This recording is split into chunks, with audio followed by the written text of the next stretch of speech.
The Federal Aviation Administration has accused a Houston-based private aircraft and charter company of falsifying records and using improperly trained pilots on 170 flights spanning at least 5 years. The administration issued an emergency order pulling the company's license to operate. ABC 13's Liliana Pearson joining us from Hobby Airport, where that company is based.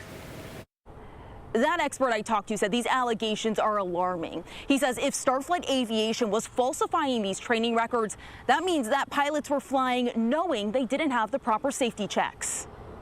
Former commercial airline pilot and aviation expert Richard Levy says the accusations from the Federal Aviation Administration against StarFlite Aviation are serious. Is this an unusual thing to see from the FAA, or is this fairly routine? Neither. It's not usual and it's not routine. The FAA has accused StarFlite Aviation of creating fake training records and conducting at least 170 flights between 2019 and 2024 with pilots who did not have the proper training.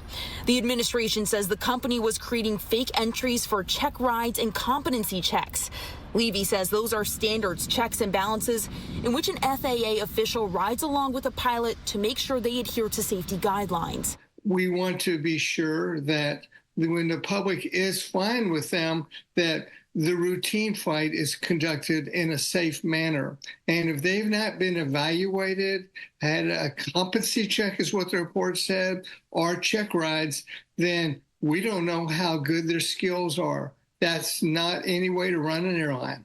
Levy says the FAA most likely became aware of the alleged falsified reports in one of two ways, through a routine check or through a whistleblower. We asked the FAA how they became aware of the accusations, but we were told to file an open records request.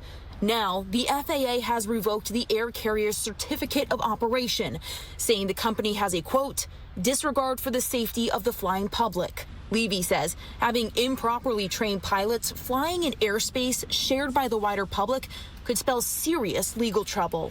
If you had a mid-air collision, if they're not following the rules and regulations and they got too close to you, either on the ground, unlikely, but possibly, or in the air not following the rules and regulations, or the instructions from the air traffic controller due to their lack of proficiency, that could be a problem.